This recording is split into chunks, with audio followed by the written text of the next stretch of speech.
Hi, good evening everyone. Ito, yung binili ko na 1 kilo ng manok. Kaya lang ang problema, ang aking kaldero ay napakaliit. Ito ang binigay nila na kaldero na paglulutuan ko ng pagkain ko. Ito 1 kilo. Baka ilulutuin ko ito maggaganon di ba, mag-expand siya. Alam niyo, sa buong buhay ko talaga, as in, kahit sa Pilipinas, kahit dito, kahit kailan, hindi ako nagluto ng Adidas, ng paa ng manok. Ngayon lang. So, trial ko kung paano ako magluto ng paa ng manok. Ang gagawin ko ay, i-blablance ko dyan sa ito, kumukulo yung tubig dito Ayan, yung pag Shabbat dito sa Israel, bawal mag on and off ng di ba? Bawal mag on and off ng kuryente. So ang ginagawa nila ito, yung parang kumkum ang tawag nila dito Nakasaksak ito sa parang thermos ito na malaki. Pero hindi thermos ito parang heater ba? Tawag? Water heater ba? Kasi kumbaga parang 24 hours na naka-open, nakasaksak sa kuryente yan. So ngayon, ang gagawin ko dito ngayon ay lilinisin ko ito sa sa kumukulong tubig. Ayan. Ayan siya. And then, ang gagawin ko ay ipapakita ko na lang sa inyo bukas. Gagawin ko kaya itong part 1 and part 2. Kasi hindi ko naman maluto ngayon ito ngayon, di ba? Ang gagawin ko ay lalagay ko dito, ayan yung plata. Anong tawag ba diyan? Yung plata. Anong tawag ba diyan? Heater din ba? O electric plate? Yung pinagpapainitan ng mga podyo ng kanilang pagkain pag Shabbat. Kasi nga, bawal mag on and off ng kuryente. So, ganyan. So, hindi yung, di ba, yung pagkain na niluto at saka bawal nga magluto. So, yung mga pagkain na niluto nila ay nakalagay sa ref. So, paano nila iinitin? Kasi nakalagay sa ref yung kanilang pagkain. So, ang gagawin nila ay ito, yung plata nga ang tawag nila. Saksak sa kuryente dyan. Ngayon, 24 hours na nakasaksak ito since Friday hanggang matapos ang Shabbat ng Sabado bago tanggalin yun. So, kagaya din nito, ayan. Kumukulo pa rin hanggang ngayon. Para kung sino man ang magkakape, ay dyan kukuha ng kape. So, ang gagawin ko ngayon dito, ayan, in-blanch ko siya ng mainit na tubig. Itong paa ng manok. Para maging malinis siya. Diba? Sabi ko nga, first time ko magluto ng paa ng manok. Gagawin ko na lang ito na may part 1 and part 2. Tingnan natin kung paano ko siya lulutuin.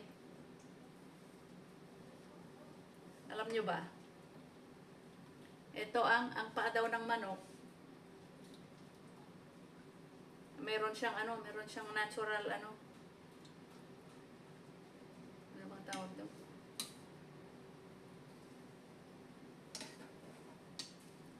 Napakasustansya. Ano ba yan? Dudublehin kong i-blanch ng kumukulo na tubig.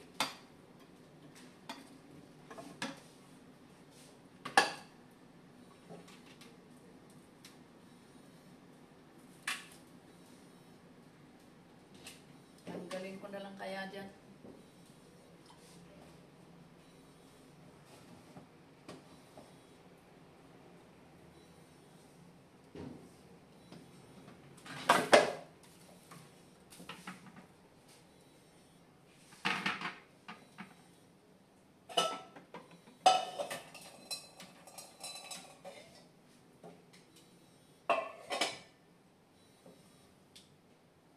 Konti na pala ang tubig dito.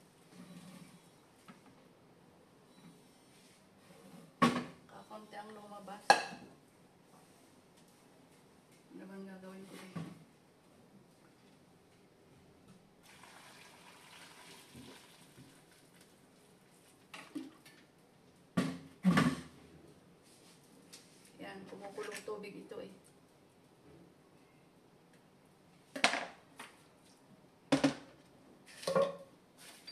Uy, meron pa pala doon. Ano ba yan? Meron pa pala doon pa ano. Hindi nakalagay dito.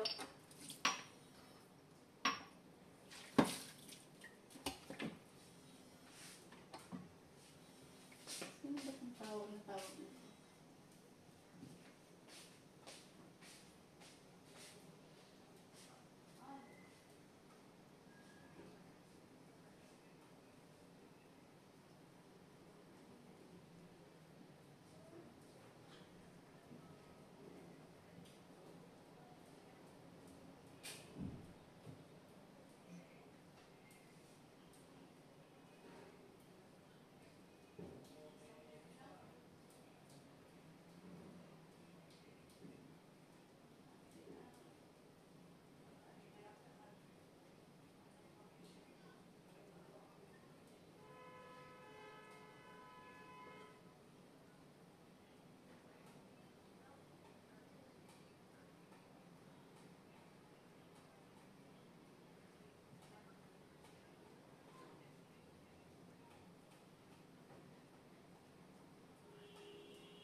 Yumet.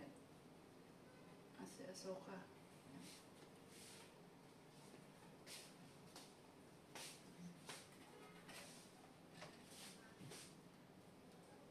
Bago da.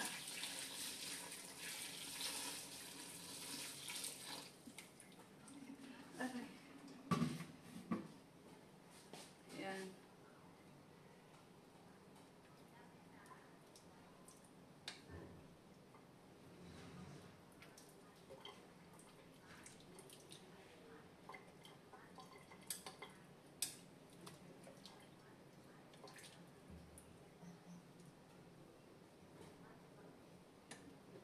Yup.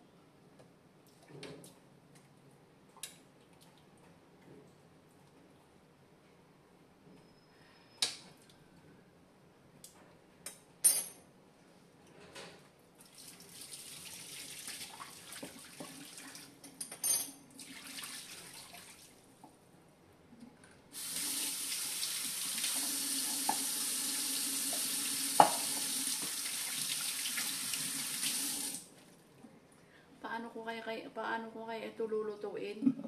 Napakaliit naman ang aking kaldero oh. Ano ba yan? Lalagay ko na sana doon mag-overnight. Sa aking kaldero sa doon. Sa plata nila.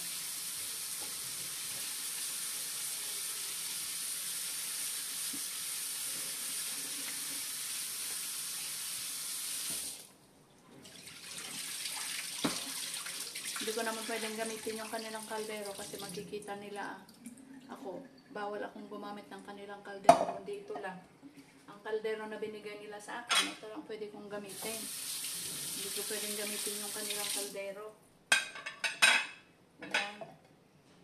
So, ang gagawin ko, ganyan. Kalahati lang ang pwede dito, oh. Pagtsagaan ko na lang, ibis na naluluto, minsanan sana nalulutuin. Ito na lang muna. Yan. Ano kayang gagawin ko dito? Ilalagay ko doon sa sa anong tawag doon? Sa heater ba yun? Pero takot ako na ganyan, kasi baka mag-overflow siya. Basta, pakuluan ko na lang, lagay ko na lang dyan. Tapos, ano na lang bukas, hindi ko na lang lulutuin dito. Ang plano ko kasi, lulutuin ko dito mag-overnight. Pero baka mag-overflow siya pag matulog ako. Makadisgrasya pa ako. So, ang gagawin ko, pakuluan ko na lang dyan. Tapos pag uwi namin bukas, mga galing kami ng ano ba yan?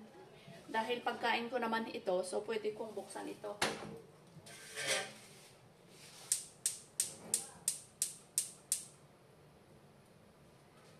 Ayan. Update ko na lang kayo bukas guys sa aking lulutuin na ano. Hindi ko alam kung paano ko lulutuin yan eh. Kung adobo o kaya tingnan natin.